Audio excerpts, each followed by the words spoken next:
Hello दोस्तों, welcome again in my YouTube channel Balaji premium classes. तो चलिए आज हम लोग बात करेंगे, जैसे कि कल हम लोगों ने अध्याय जो 10 है ब्रीथ, उसका जो प्रश्नावली 10.1 है यानी 10.1 हम लोगों ने फाइनली कंप्लीट कर लिया था। आज हम बात करेंगे प्रश्नावली 10.2 के बारे में। तो 10.2 प्रश्नावली जानने से पहले मेरे प्यारे दोस्तों, आज हम बात करेंगे प्रश्नावली में एक प्रश्नावली से पहले एक दिया है प्रमेय। उस प्रमेय का नाम है प्रमेय 10.2। प्रमेय 10.2 अगर आप लोग जान जाइएगा तो आप आसानी से जो प्रश्नावली 10.2 है वो आप लोग आसानी से सॉल्व कर लीजिएगा। तो चलिए बात करते हैं प्रश्नावली जो प्रमेय है 10.2 ये क्या होता है। तो ऑलरेडी मैंने बोर्ड पे ये जो प्रमेय है इसको हम लिख दिया है। देखिए प्रमेय क्या होता है कि बाह्य बिंदु से वृत्त पर खींची गई स्पर्श रेखा की लंबाई क्या होती है, समान होती है। तो चलिए इस बात को हम प्रूफ करने वाले हैं। इस बात को हम प्रूफ कर रहे हैं कि बाह्य बिंदु से वृत्त पर खींची गई स्पर्श रेखा की लंबाई क्या वास्तव में समान होती है। चलिए इस बात को सिद्ध करते हैं। समान होती है, लेकिन सिद्ध करके भी हम इसको दिखाएंगे, क्योंकि मान लो कि ऑब्जेक्टिव क्वेश्चन में तो नहीं पूछेगा। ये ऑब्जेक्टिव में ऐसे पूछ सकता है कि बराबर होती है कि नहीं होती है। शायद इस बार एग्जाम में जो आप लोग का चल रहा है ये क्वेश्चन शायद पूछ चुका है, ठीक ना। तो चलिए बात करते हैं। देखिए सबसे पहले तो हम एक बनाएंगे वृत्त। ये मेरा हो गया वृत्त, ठीक। और ये कोई बाह्य बिंदु है पॉइंट पी, इसका नाम दे रहे हैं पॉइंट पी, ठीक ना। ये स्पर्श रेखा है तो बना दो स्पर्श रेखा।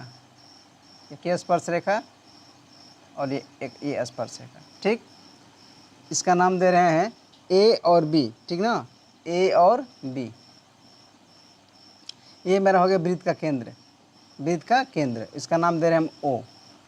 चलिए ये हो गया मेरा वृत्त की त्रिज्या, वृत्त की त्रिज्या, ठीक ना। ये स्पर्श बिंदु है, ए और बी क्या है, स्पर्श बिंदु है। ये पी कोई बाह्य बिंदु है जो ए और बी को क्या कर रहा है, स्पर्श कर रहा है। तो चलिए यही सिद्ध करना है, दिखाना है क्या पी ए बराबर होता है पी बी का, यानी इसमें पी ए बराबर किसका होता है, पी बी का। बराबर तो होता है, लेकिन इस चीज़ को हम फाइंड करेंगे कि बराबर होता है तो क्यों होता है, कैसे होता है। तो चलिए दोस्तों, इस क्वेश्चन को सिद्ध करने के लिए सबसे पहले हम करेंगे रचना। इस प्रमेय को सिद्ध करने के लिए हमें करना पड़ेगा रचना। तो देखिए हम रचना कर रहे हैं। हम केंद्र ओ से पी को मिला रहे हैं, यानी केंद्र ओ से ऐसे डॉटेड लाइन से मिलाया जाता है, ठीक। तो सबसे पहले लिखो, देखो सिद्ध करना है कि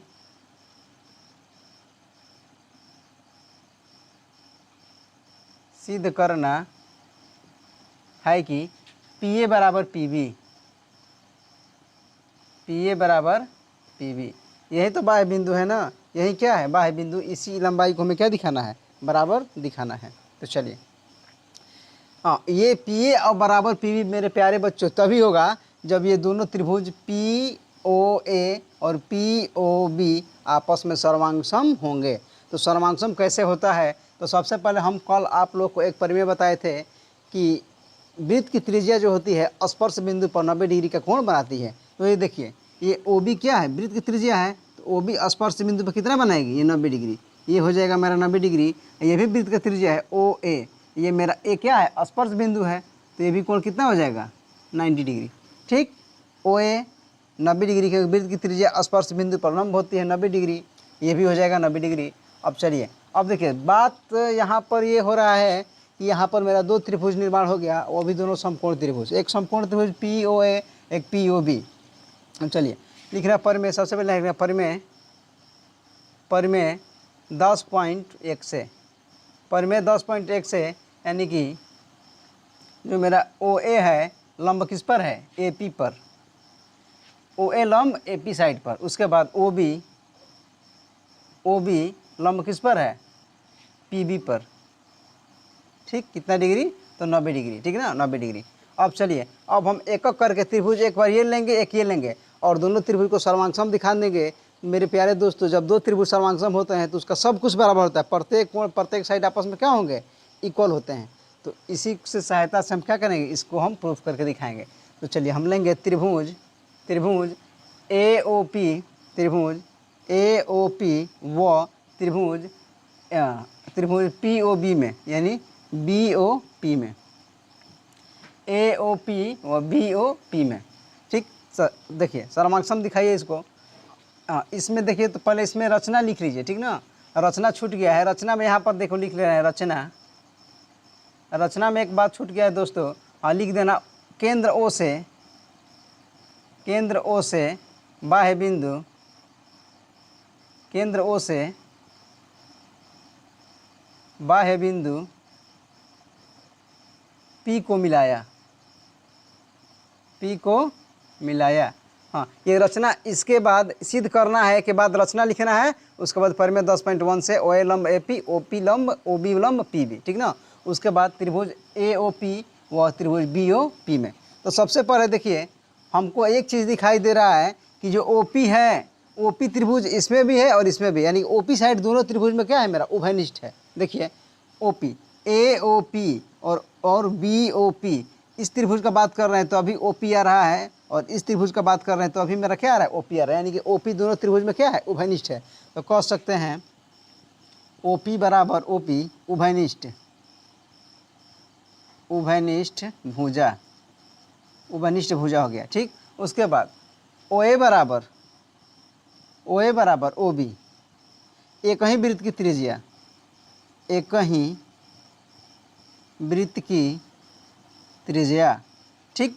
हाँ, अरे ये भी तो OA भी वृत्त की त्रिज्या है, O भी वृत्त की त्रिज्या है, तो दोनों वृत्त की त्रिज्या है, तो त्रिज्याएं तो समान होती है ना। वृत्त पर कहीं भी केंद्र से परिधि को मिला दो, हर एक त्रिज्या आपस में क्या होती है, इक्वल होती है, यानी कि जो OA और OB आपस में क्या होंगे, बराबर होंगे, क्योंकि एक ही वृत्त के ये दोनों त्रिज्याएं हैं, ठीक। उसके बाद कोण B बराबर कोण A, यानी कोण B बराबर कोण A कितना डिग्री, 90 डिग्री, ठीक ना। ये भी कोण 90 है, ये भी कोण 90 है, यानी हम कह सकते हैं अतः RHS से बाई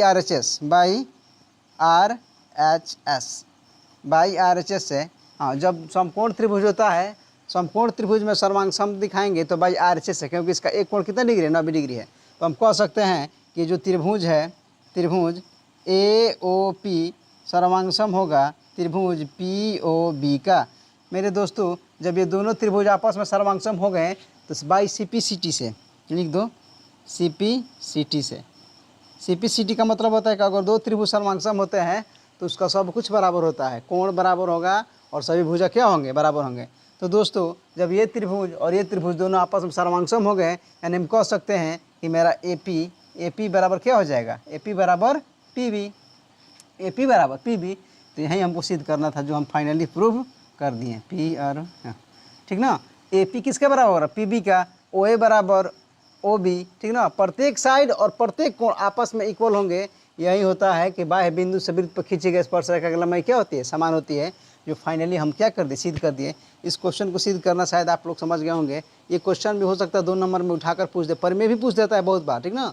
इस क्वेश्चन को आप समझ गए होंगे तो स्क्रीनशॉट कर लें या वीडियो को पॉज करके इस क्वेश्चन को लिख लीजिए।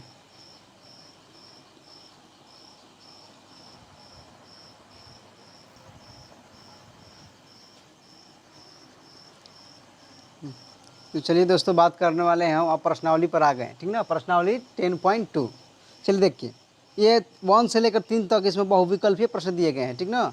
इस क्वेश्चन को सॉल्व करना कह रहा है कि बिंदु Q, एक बिंदु Q से वृत्त के स्पर्शरेखा की लंबाई 24 सेंटीमीटर है। ये कोई बाह्य बिंदु Q है और ये स्पर्श रेखा है। इस स्पर्श बिंदु का नाम दिया हम A, पॉइंट A दिया है। इसका जो डिस्टेंस है कितना है, 24 सेंटीमीटर। और इसी Q से वृत्त का केंद्र का जो दूरी है मेरे दोस्तों, यह है 25 सेंटीमीटर, 25 सेंटीमीटर, ठीक ना। बाह्य बिंदु, ये बाह्य बिंदु है Q, कोई बाहरी बिंदु है, और ये वृत्त का जो स्पर्श बिंदु है, इसका जो लंबाई दिया 24 दिया है, और Q से केंद्र की दूरी 25 दिया है। तो कह रहे त्रिज्या क्या होगा, त्रिज्या क्या होगा। तो सबसे पहले देखो, हम जानते हैं, हम क्या जानते हैं, हम जानते हैं कि परिमेय 10.1 से, हम क्या जानते हैं, परिमेय 10.1 से यही जानते हैं ना कि जो वृत्त की त्रिज्या होती है स्पर्श बिंदु पर क्या होती है, लंब होती है, यानी 90 डिग्री होती है। यानी कि OA मेरा लंब किस पर है, OA लंब है AQ पर, OA लंब AQ पर, ठीक। अब आ जाओ पाइथागोरस परिमेय से, त्रिभुज AOQ में, त्रिभुज AOQ में पाइथागोरस लगा दो,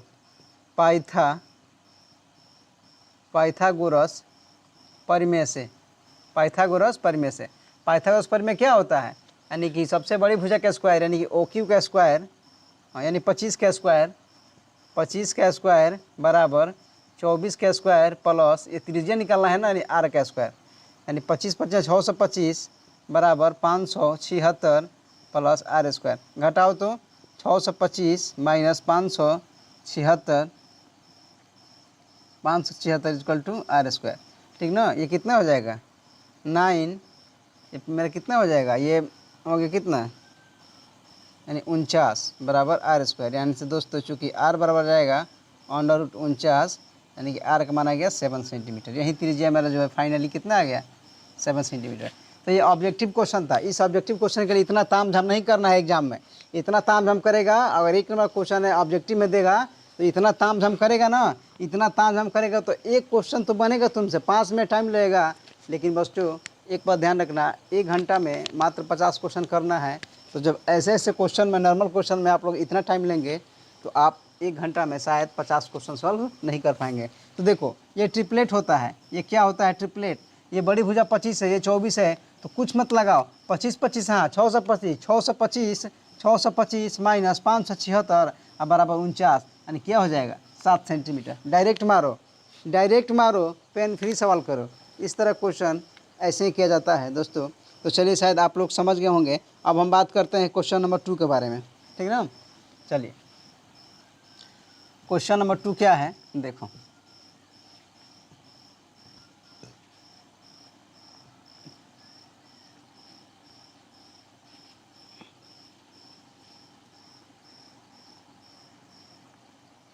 देखिए आप लोग बोर्ड पर क्वेश्चन नंबर 2 कह रहा है, आकृति दे दिया है, ठीक ना। क्वेश्चन नंबर 2 का आकृति दे दिया है, तो सेम जैसे किताब में यानी बुक में आकृति दिया है वैसे हम एक आकृति बना लेंगे। आकृति ऐसे बना लो, ठीक। देखो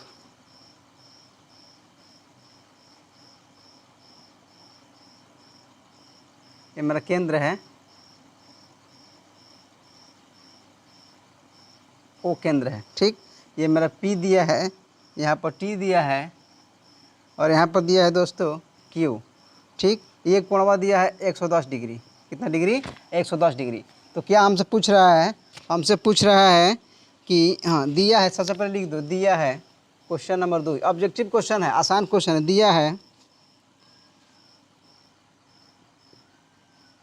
दिया है कोण POQ बराबर 110 डिग्री। POQ बराबर 110 डिग्री। तो फाइंड करना है कोण PTQ, PTQ यानी कि ये वाला एंगल फाइंड करना है, ठीक ना।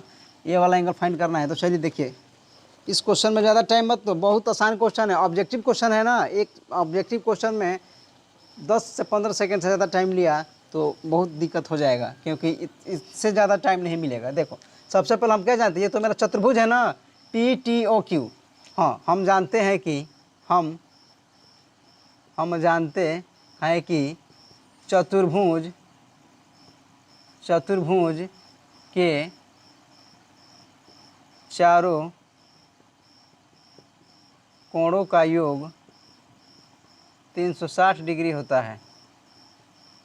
360 डिग्री होता है, यानी हम कह सकते हैं कि कोण P प्लस कोण Q प्लस कोण O प्लस कोण T बराबर 360 डिग्री। ये देखिए दोस्तों, ये तो मेरा वृत्त की त्रिज्या है ना, स्पर्श बिंदु पर क्या होगी, लंब होगी। वृत्त की त्रिज्या स्पर्श बिंदु पर लंब होगी। ऑब्जेक्टिव क्वेश्चन इसलिए ज़्यादा डिटेल्स नहीं बात किया जाएगा इसमें। यानी कि देखो कोण P कितना हो जाएगा 90 डिग्री, कोण Q कितना होगा 90 डिग्री, और कोण O दिया है 110 डिग्री, और कोण T फाइंड करना है बराबर 360 डिग्री। तो 90 90 कितना हो जाएगा 180 प्लस 110 प्लस कोण T बराबर 360 डिग्री। इसको जोड़ लो, इसको क्या कर लो,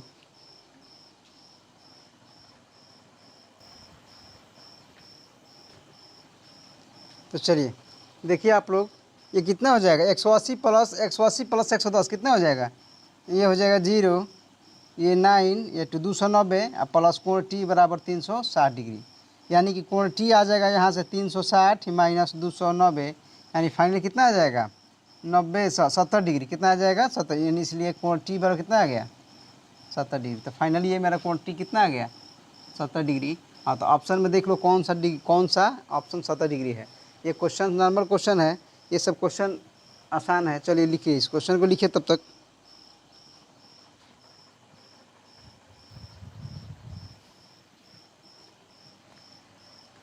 तो चलिए दोस्तों, बात करेंगे क्वेश्चन नंबर 3 के बारे में। ये भी बहुविकल्पीय क्वेश्चन है, इसमें ज़्यादा कुछ ताम झाम नहीं है, ठीक ना। अगर बेसिक से बनाओगे तो टाइम ज़्यादा लगेगा, अगर कॉन्सेप्ट से बनाओगे तो टाइम क्या लगेगा, कम लगेगा। कह रहा है कि ये जो बाह्य बिंदु P है, बाह्य बिंदु P से स्पर्श रेखा एक स्पर्श बिंदु A है और एक स्पर्श बिंदु क्या है, P है। यानी कि PA और PB ये दो मेरा स्पर्श रेखा है, और A और B क्या है, स्पर्श बिंदु है। यानी एक PA स्पर्श रेखा, एक PA स्पर्श रेखा और एक PB स्पर्श रेखा।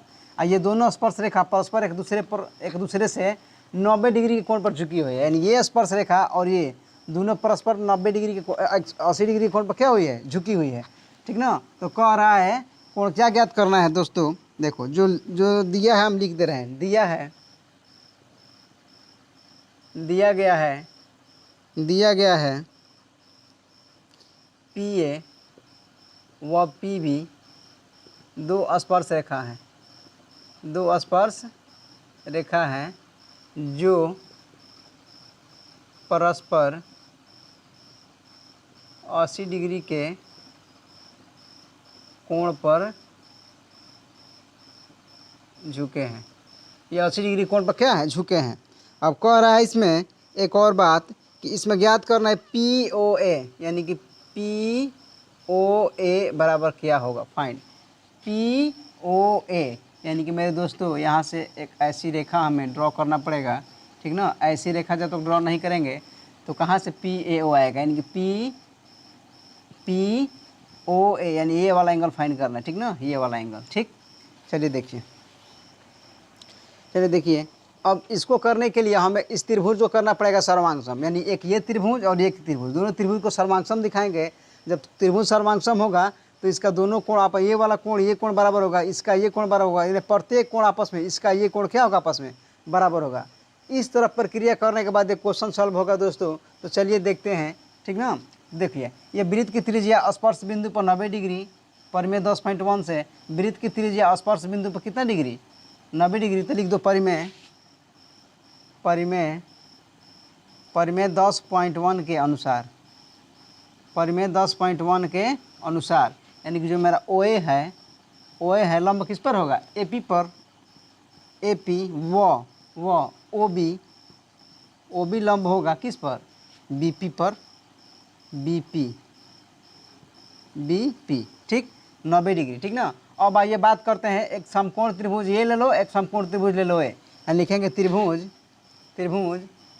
AOP व त्रिभुज BOP में, देखो OP तो दोनों में अभिनिष्ट है ना, यानी कि OP बराबर OP। इस त्रिभुज में भी ये OP है और इस त्रिभुज में भी ये OP है। OP बराबर OP, ये हो जाएगा उभयनिष्ठ भुजा। उसके बाद ये कोण A ये कोण B 90 डिग्री है, तो बराबर होगा कि नहीं होगा। यानी कि कोण A बराबर कोण B कितना डिग्री, 90 डिग्री। तो एक A मेरा इक्वल हो गया। उसके बाद OA बराबर OB, ये कैसे बराबर होगा, क्योंकि ये कहीं दोनों एक ही वृत्त की त्रिज्या है। इस वृत्त का त्रिज्या OA भी है और OB भी है। यानी कि OA बराबर OB होगा कि नहीं होगा, क्यों होगा, क्योंकि दोनों तो एक ही वृत्त की त्रिज्या है दोस्तों। यानी कि OA बराबर OB ये होगा एक ही वृत्त की त्रिज्या, इसलिए दोनों इक्वल होगा। तो देखो दो साइड और एक कोण, यानी कि बाई RHS से ये जो मेरा त्रिभुज है, त्रिभुज AOP सर्वांगसम होगा त्रिभुज BOP का, ठीक। जब ये दोनों त्रिभुज आपस में सर्वांगसम होगा तो सब कुछ बराबर होगा, ठीक ना, सब कुछ क्या हो जाएगा, बराबर होगा, ठीक। अब हम बात करते हैं दोस्तों, चलिए अब बात करते हैं चतुर्भुज के बारे में। किसके बारे में, चतुर्भुज के बारे में। हाँ, जब अब ये वाला कोण इसके बराबर होगा, ये वाला कोण इसके बराबर होगा और ये वाला कोण इसके बराबर होगा। जब ये 80 है ना, तो ये आधा की बात करेंगे तो ये 40 होगा, तो ये भी कितना होगा, 40 होगा, ठीक। और बात करेंगे चतुर्भुज के बारे में। यानी हम जानते हैं कि चतुर्भुज, लिखो चतुर्भुज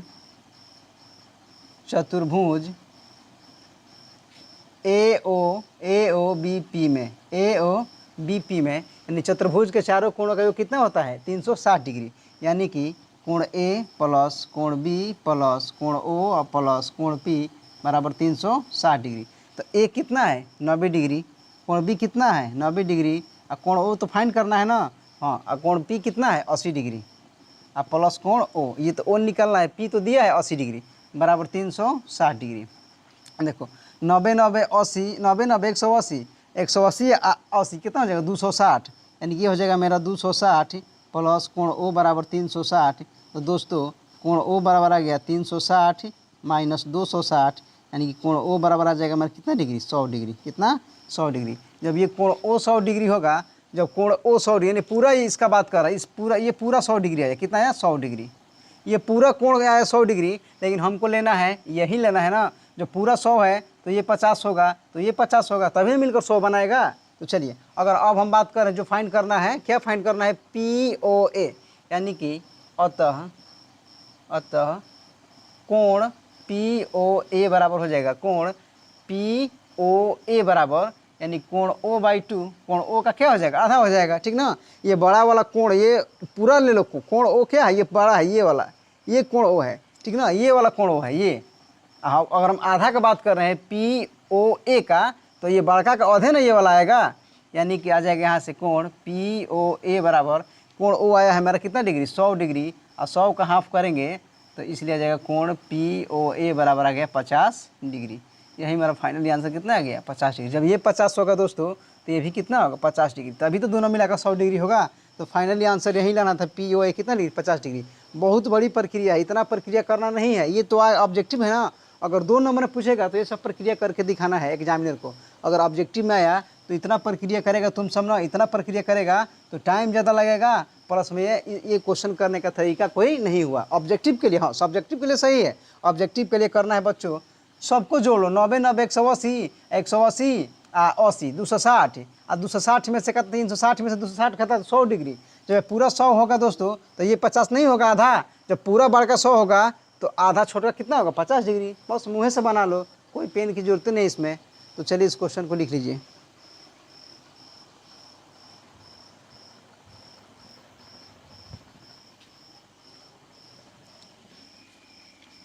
चलिए दोस्तों अब हम बात करेंगे क्वेश्चन नंबर 5 के बारे में। 5 है कि 4 है, 4 के बारे में, ठीक ना।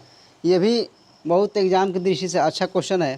कह रहा है, देखिए क्वेश्चन मैंने ऑलरेडी बोर्ड पर लिख दिया है। सिद्ध कीजिए कि किसी वृत्त के व्यास के सिरों पर खींची गई स्पर्श रेखाएं समानांतर होती है। दोस्तों पहले से मैंने ऑलरेडी चित्र बना दिया है और इस क्वेश्चन को भी लिख दिया है। ऐसा आप लोग मत सोचना कि मास्टर को चित्र नहीं आ रहा है, ठीक ना, ऐसी कोई बात नहीं है। वीडियो लॉन्ग ना हो जाए इस वजह से मैं इस चीज़ मतलब बोर्ड पर पहले से वीडियो को पॉज करके बोर्ड पर चित्र को बना दे रहे हैं। देखिए ये मेरा व्यास हो गया, ये एक्स वाई क्या है व्यास है, और इसका व्यास के दोनों सिरों पर ये एक सिरा होगा, ये दूसरा सिरा, इन दोनों सिरों पर एक समानांतर रेखा ए बी है और एक समानांतर रेखा क्या है सी डी है। कह रहा है कि सिद्ध कीजिए कि क्या ए बी समानांतर सी डी है, क्योंकि ये दोनों रेखाएं किस पर है व्यास के दोनों छोर पर हैं, व्यास के दोनों छोरों पर हैं। इसको हमें क्या करना है सिद्ध करके दिखाना है। तो चलिए सिद्ध करते हैं। सबसे पहले तो हमें सिद्ध करना है वो लिखना है, सिद्ध करना है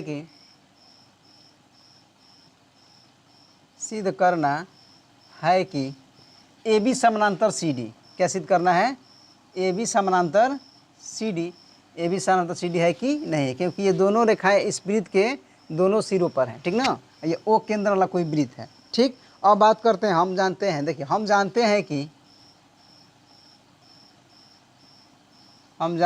कि हम किससे जानते हैं, हम जानते हैं परिमेय 10 पॉइंट किससे 1 से, परिमेय 10.1 से, यानी परिमेय 10.1 से 10.1 से, यानी कि जो मेरा ओ एक्स है ये वृत्त की त्रिज्या है, तो क्या स्पर्श बिंदु पर लंब होगी कि नहीं होगी। ये ओ वाई भी तो वृत्त की त्रिज्या है, तो ये भी स्पर्श बिंदु पर क्या होगी लंब होगी। और यहाँ से केंद्र ओ से एक्स तक ये त्रिज्या होगी, ये केंद्र ओ से वाई तक ये भी तो वृत्त की त्रिज्या होगी, यानी कि स्पर्श बिंदु पर क्या होती है 10.1 जाकर पढ़ो 90 डिग्री। नहीं समझ में आ रहा है जाकर पहला लेक्चर है जो मेरा जो पूरा उसमें बेसिक के साथ साथ प्रश्नावली 10.1 भी कराए हैं कंप्लीट, उस वीडियो को देखेगा तब समझ में आएगा।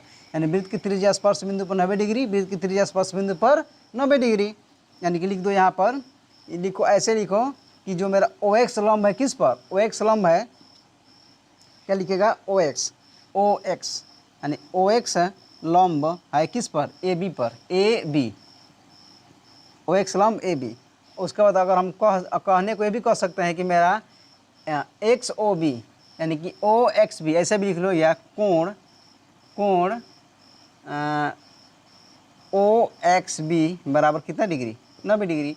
ओ एक्स बी बराबर 90 डिग्री। व ओ वाई लंब किस पर है, सी डी पर। ओ वाई लंब किस पर है, ये सी डी पर लंब है। यानी कि इसको ऐसे भी लिख सकता है कि कोण ओ वाई डी बराबर कितना डिग्री, 90 डिग्री। ठीक ना। यानी कि ये वाला कोण 90 डिग्री है, इसमें एक्स भी क्या है, 90 डिग्री है। जो 90 जो कोण होता है वो बीच में होता है, जैसे ओ एक्स बी, यानी एक्स न कोण है 90 डिग्री तो एक्स बीच में हो गया। ओ वाई डी, वाई ने 90 डिग्री है तो वाई क्या हो गया, बीच में। जो कोण दिखाना होता है वो बीच में रहता है। ठीक। अब देखिए एक यहाँ पर प्रमेय लागू होता है कि दो समानांतर रेखाओं के बीच में अगर एक ही ओर के आसन्न कोण का अगर योगफल संपूरक होता है तो हम कह देंगे कि वो दोनों रेखाएं आपस में क्या होगी, समानांतर होगी। जैसे दो कोई रेखा है, देखिए ये रेखा हो गया, ये रेखा हो गया, ठीक ना, ऐसे। और इसके अंदर यानी एक ही ओर के आसन्न कोण, यानी ये वाला कोण एक ही ओर के आसन्न कोण का योगफल अगर संपूरक आ रहा है दोस्तों, तो हम कह देंगे वो दोनों रेखा आपस में क्या होगी, समानांतर होगी। ये परिमेय है। इसी परिमेय का यूज करके हम इस सवाल तक पहुँचेंगे। तो चलिए देखते हैं।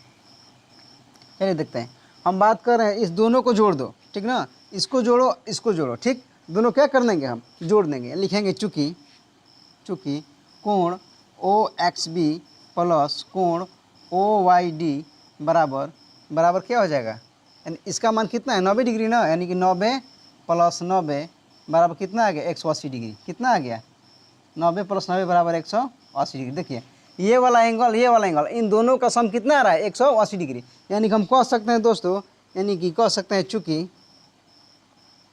चूँकि एक ही ओर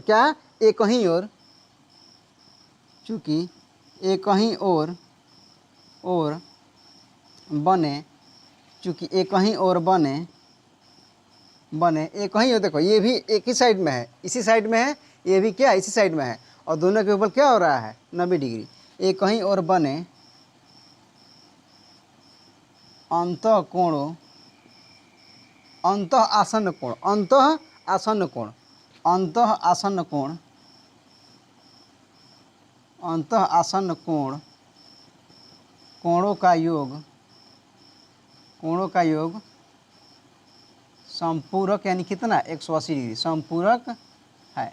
यानी एक ही ओर, ये भी 90 डिग्री, ये भी 90 डिग्री, यानी इन एक्स कोण और वाई दोनों को जोड़ रहे हैं, ओ एक्स बी और ओ वाई डी, ये वाला यानी एक ही ओर। और आसन्न मतलब अंतः मतलब आंतरिक, अंदर वाला। एक ही ओर बने अंतः आसन्न कोणों का योगफल कितना डिग्री है, 180 डिग्री है। तो हम कह सकते हैं दोस्तों,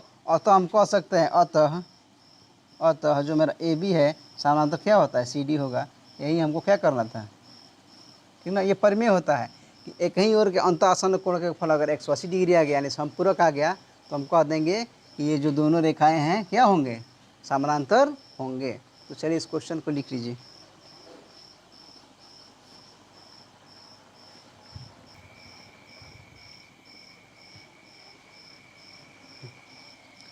चलिए दोस्तों क्वेश्चन नंबर 5 के बारे में बात करेंगे। कह रहा है कि सिद्ध कीजिए कि स्पर्श बिंदु से स्पर्श रेखा पर खींचा गया लंब वृत्त के केंद्र से होकर जाता है। ये दोस्तों ये कोई क्वेश्चन खास नहीं है, इसको कोई बनाना नहीं है। इसमें 2-3 को ऐसे हम शर्त दिखा देंगे, ऐसी बात बता देंगे 2-3 को, उससे फाइंड हो जाएगा कि ये सच में ये वृत्त जो स्पर्श बिंदु से स्पर्श रेखा पर डाला गया लंब वृत्त के केंद्र से होकर जाता है। ये बात प्रूफ हो जाएगा।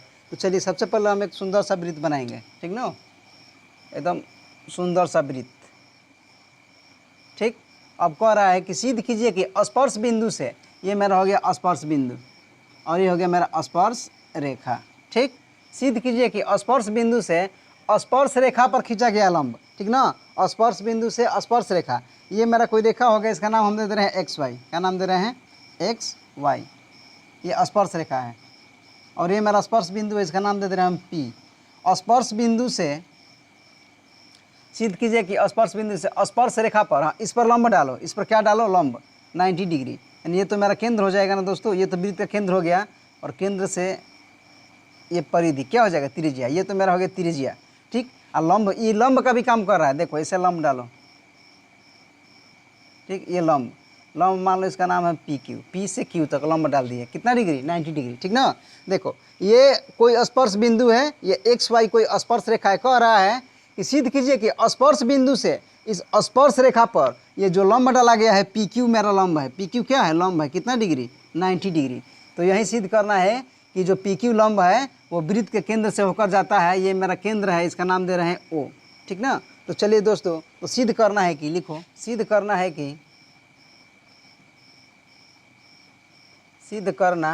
कि जो मेरा पी क्यू लंब है, सिद्ध करना है कि लंब पी क्यू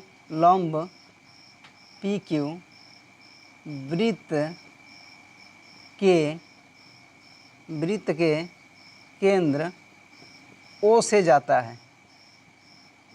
ओ से जाता है, यही सिद्ध करना है। देखो सिद्ध क्या करना है कि लंब पी क्यू, यही ना पी क्यू लंब है 90 डिग्री, लंब पी क्यू वृत्त के ये ओ वाला जो केंद्र है इस केंद्र से होकर जाता है। तो सबसे पहले हम जानते हैं, क्या जानते हैं कि वृत्त की त्रिज्या स्पर्श बिंदु पर क्या होते हैं? लंब होते हैं। यानी परिमेय 10.1 से, परिमेय 10.1 से, परिमेय 10.1 से, यानी कि जो मेरा ओपी हो जाएगा दोस्तों, ओपी ये लंब किस पर होगा? एक्स वाई पर, एक्स वाई पर, यानी यही जो स्पर्श रेखा है इसी पर लंब होगा। ये मेरा स्पर्श बिंदु है। तो यानी वृत्त की त्रिज्या स्पर्श बिंदु पर क्या होती है? समकोण होती है, यानी कि 90 डिग्री होती है। ठीक। उसके बाद चलिए देखिए, इसमें कुछ करना नहीं है, कुछ भी करना नहीं है। अब यहाँ पर देखिए, अगर हम बात करें, देखिए जो पी क्यू रेखा है, पी क्यू, ये जो क्या है पी क्यू दोस्तों लिखेगा, चूँकि पी क्यू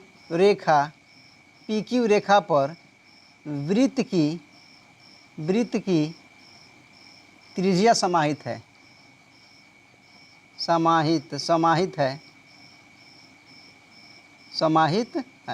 दोस्तों। देखिए ये पी क्यू जो मेरा लंब है, ये जो पी क्यू लंब है, इसी पर ना, ये पी क्यू जो लंब है इसी पर मेरा त्रिज्या क्या है? O P. त्रिज्या क्या है? ओ से पी तक जो आर है वो मेरा क्या है? त्रिज्या। यानी कह सकते हैं कि पी क्यू रेखा पर वृत्त की त्रिज्या यानी कि आर क्या है? इस पर समाहित है तथा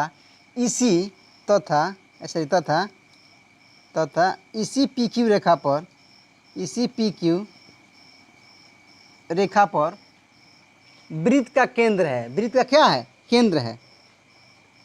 इसी पी क्यू रेखा पर वृत्त का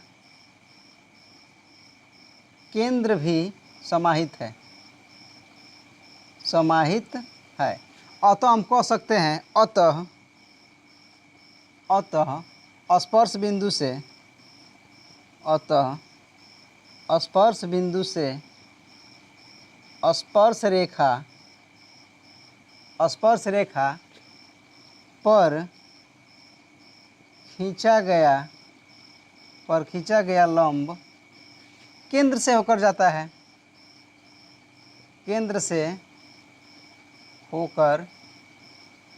है। दोस्तों यही दिखाना है, क्या पी क्यू रेखा वृत्त के केंद्र से होकर जाता है? तो हाँ जाता है, क्योंकि इसी पी क्यू रेखा पर त्रिज्या भी है और इसी पी क्यू रेखा पर वृत्त का केंद्र ओ भी है। यानी हम कह सकते हैं कि सच में ये जो लंब है वृत्त के केंद्र से होकर ही जा रहा है, क्योंकि वृत्त के केंद्र से होकर तभी जाएगा जब इस पर त्रिज्या भी होगा और वृत्त का केंद्र भी होगा, तभी ना कोई जाएगा उससे होकर। तो यही हमें क्या करना, इस बात को सिद्ध करना था, जो फाइनली हम इस बात को क्या कर दिए? सिद्ध कर दिए। इस क्वेश्चन को आप लोग लिख लीजिए।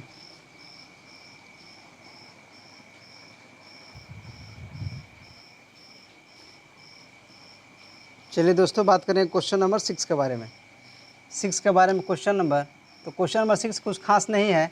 कह रहा है कि बाह्य बिंदु पर कोई ए है, कोई बाह्य बिंदु ए है और वृत्त से ये स्पर्श रेखा है। पी बी क्या है? ए बी क्या है? स्पर्श रेखा है। देखो क्वेश्चन पढ़ो ठीक से। कह रहा है कि एक बिंदु ए से एक वृत्त के केंद्र से 5 सेंटीमीटर दूरी पर है। ये वृत्त का कोई बाह्य बिंदु ए है जो इस वृत्त केंद्र से, यानी ओ केंद्र वाला वृत्त से कितना दूरी पर है? 5 सेंटीमीटर, यानी यहाँ से और यहाँ का दूरी है 5 सेंटीमीटर। उसके बाद कह रहा है कि वृत्त की स्पर्श रेखा की लंबाई कितना है? 4 सेंटीमीटर। और यहाँ से कोई स्पर्श रेखा है इस पिंटू पर, इस यहाँ पर कोई पॉइंट है बी और यहाँ से स्पर्श रेखा है, यानी कि ये जो बिंदु है इस पॉइंट पी को क्या कर रहा है? स्पर्श कर रहा है। यानी कि जो ए बी रेखा है ये स्पर्श रेखा है जो पॉइंट बी को क्या कर रहा है? स्पर्श कर रहा है। इसका डिस्टेंस दिया है 4 सेंटीमीटर। तो कह रहा है त्रिज्या क्या होगा? तो त्रिज्या क्या होगा? तो त्रिज्या नहीं ज्ञात कर लेगा तुम सब? हाँ, तो देखो कैसे होगा। एक तो बात पता होगा ना कि वृत्त की त्रिज्या स्पर्श बिंदु पर क्या होती है? लंब होती है।